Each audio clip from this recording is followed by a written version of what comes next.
नमस्कार, मैं हूं आमिल बेग। आप देख रहे हैं सिटी बुलेटिन न्यूज़। पेश हैं आज के प्रमुख समाचार। बांग्लादेश में हो रहे हिंदुओं के खिलाफ अत्याचार के विरोध में 1 सितंबर को अयोध्या में जोरदार प्रदर्शन की तैयारी है। गुलाबबाड़ी से लेकर सिविल लाइन तक पैदल मार्च होगा। कई हिंदू संगठन के हजारों लोग पैदल मार्च में शामिल होंगे। धर्मसेना के नेतृत्व में हिंदू महासभा, मित्र मंच और कई अन्य संगठन इस प्रदर्शन में शामिल होंगे। प्रदर्शन के बाद प्रधानमंत्री, गृहमंत्री और मुख्यमंत्री को संबोधित जिला प्रशासन के माध्यम से एक ज्ञापन दिया जाएगा, जिसमें बांग्लादेश में हिंदुओं पर अत्याचार रोकने की मांग, बांग्लादेशी घुसपैठिए रोहिंग्यों को देश से निकालने की मांग की जाएगी। सरकार अगर हस्तक्षेप नहीं करती है तो हिंदू संगठनों ने कहा कि वो रोहिंग्यों के खिलाफ आंदोलन चलाएंगे। आज आयोजित हुई पत्रकार वार्ता में धर्मसेना के अध्यक्ष संतोष दुबे, मित्र मंच के संयोजक शरद पाठक बाबा, युवा नेता यश पाठक, समाजसेवी अधिवक्ता श्वेता सिंह, हिंदू महासभा के मनीष पांडे और अन्य नेता शामिल रहे। सभी ने एक सुर से हिंदुओं पर हो रहे अत्याचार का विरोध जताते हुए 1 सितंबर को बड़ा आंदोलन करने की बात कही। जैसे भारत आज के समय में एक युवा देश है और मैं भी खुद एक युवा हूँ, और हम इस जो धर्म युद्ध जो चलने जा रहा है, जो 1 तारीख को जिस धर्म युद्ध का धर्मसेना के माध्यम जो आगाज हुआ है और जो शांति मार्च निकलेगा, इसमें युवाओं की संख्या बहुत अधिक रहेगी। क्योंकि जब युद्ध होता है तो वीरों को बुलाया नहीं जाता है, वीर खुद ब खुद चले जाते हैं उस युद्ध को, युद्ध मैदान में युद्ध लड़ने के लिए। और उन सभी युवाओं से मेरा एक अनुरोध भी है और निवेदन भी है कि भारी से भारी संख्या में 1 तारीख को आएँ और इसमें प्रतिभाग करें। क्योंकि जो हमारे महान वीर लड़ाका पूर्वज जो पहले समय में मुगलों और विदेशी आक्रांताओं और जो इस्लामिक जिहादी हैं उनके खिलाफ युद्ध लड़े, उन्होंने अपने धर्म, संस्कृति और देश की रक्षा और सुरक्षा के लिए जो अपना बलिदान दिया है, जो अपना त्याग दिया है, वो त्याग व्यर्थ ना जाए।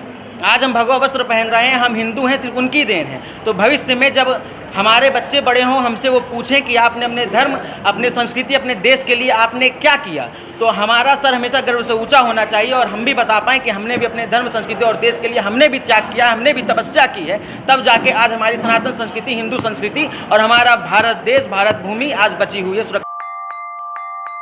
उत्तर प्रदेश सरकार द्वारा महिलाओं की सुरक्षा के मद्देनजर दिए गए निर्देशों के क्रम में जिला विद्यालय निरीक्षक कार्यालय में आने जाने वाले आगंतुकों का अब प्रवेश द्वार पर ही रजिस्टर पर उनका पूरा ब्यौरा अंकित किया जा रहा है।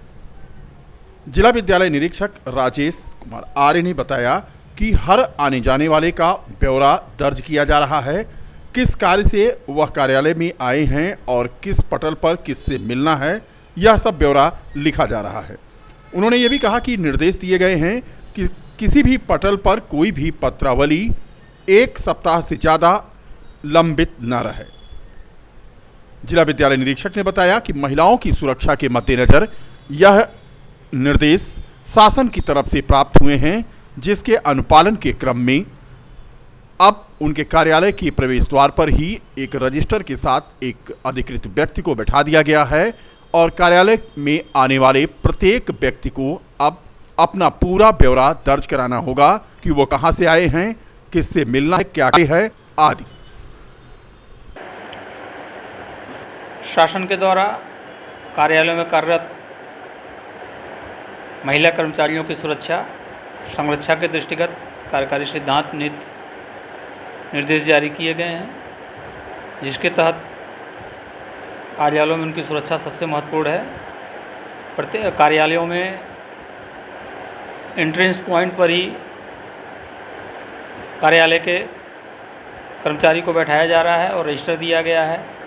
बाकायदे कार्यालय में जो भी आ रहे हैं, जिनको मिलना, किससे मिलना है, बाकायदे उस रजिस्टर में अपना आने का उद्देश्य, अपना नाम, विद्यालय का नाम, उद्देश्य और किससे मिलना है, किस कार्य के लिए मिलना है, किस प्रयोजन के लिए मिलना है, उसमें इंगित करें, तब उनको संबंधित कर्मचारी से मिलने दिया जाएगा।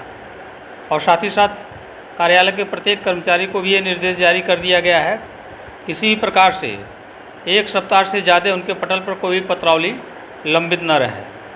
1 सप्ताह के अंदर ही उस पत्रावली का अनिवार्य रूप से निस्तारण सुनिश्चित करें। यदि उसमें कोई क्वेरी है तो संबंधित विद्यालयों से जहाँ से वो पत्रावली चली है उनको चिट्ठी जारी करके उस क्वेरी का जवाब मंगवाकर तदनुसार निस्तारण सुनिश्चित करें। यदि यह संज्ञान में आया कि किसी भी कर्मचारी के पास 1 सप्ताह के बाद भी यह पत्रावली बिना कोई कार्रवाई आगे किए पाई गई है तो संबंधित कर्मचारी को निश्चित रूप से उसमें संदिग्ध मानते हुए उनके खिलाफ विभागीय नियमों के तहत कार्रवाई प्रस्तावित यथास्थान कर दी जाएगी। रामनगरी के विभिन्न मठ मंदिरों में श्री कृष्ण जन्माष्टमी पूरी श्रद्धा और उल्लास के साथ मनाई गई। शहर के साहबगंज स्थित राधा कृष्ण मंदिर में प्रत्येक वर्ष की तरह इस वर्ष भी श्री कृष्ण जन्माष्टमी मनाई गई।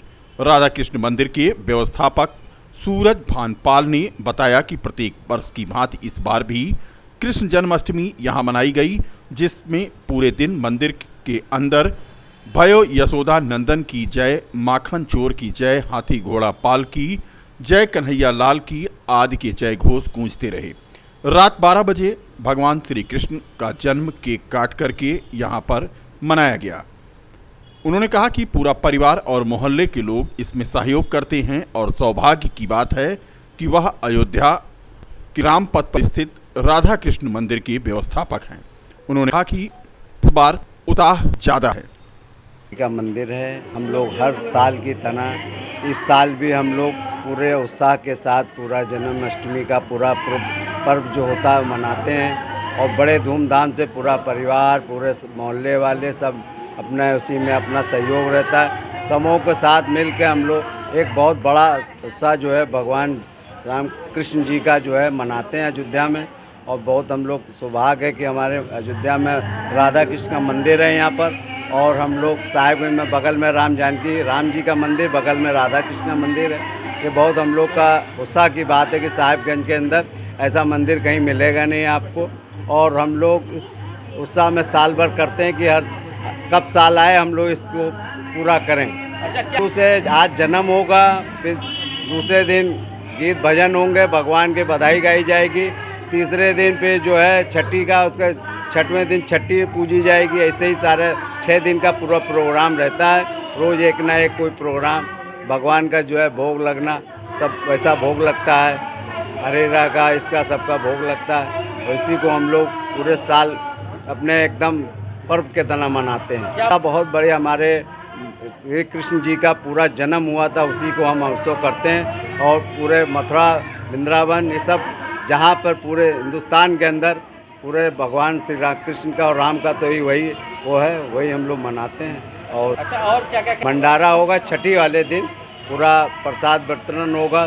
जब छठी पूजेगी दोपहर में जो पंडित लोग खाएंगे, उसके बाद फिर जो है छठी पूजी जाएगी। छठी पूजने के बाद फिर जो है शाम को जो है भंडारा होगा। कितने तारीख को होगा भंडारा? 29 तारीख को है, शायद 30 तारीख। दालू ये हमारे अपील करेंगे कि मंदिर में भगवान का, कृष्ण जी का उत्सव जैसे राम जी का मनाएं, ऐसे कृष्ण जी का पूरे उत्साह से साथ मनाएं। और क्या है, यही हम लोग का कहना है। अब लोग हो चाहे जैसी जिसकी, अब हमारा भंडारे में आएंगे कहने 29 का क्या तारीख को है? 30 तारीख को हमारे भंडारे का पूरा प्रोग्राम है। हम लोग हर साल के तरह मनाते हैं, हर साल मनाएंगे जब तक हम लोगों की ज़िंदगी ऐसे चलती रहेगी। भगवान का नाम लेते रहेंगे और उत्साह करते रहेंगे। क्या नाम आपका? सूरज भानपाल, राधा कृष्ण मंदिर साहिबगंज, राम जानकी के बगल में हमारे राम जी हैं, बगल में राधा कृष्ण हैं, दोनों हैं। रामपद, हाँ रामपद है, रामपद।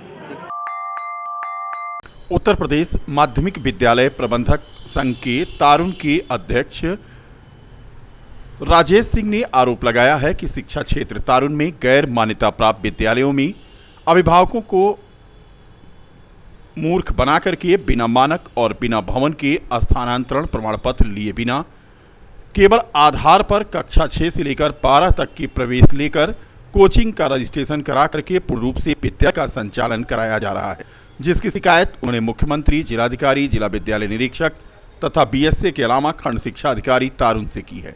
उनका कहना है कि इन विद्यालयों का पंजीकरण किसी और विद्यालय के नाम से किया जाता है और बच्चों के साथ यह खिलवाड़ है। मान्यता प्राप्त विद्यालय बंद होने की कगार पर हैं।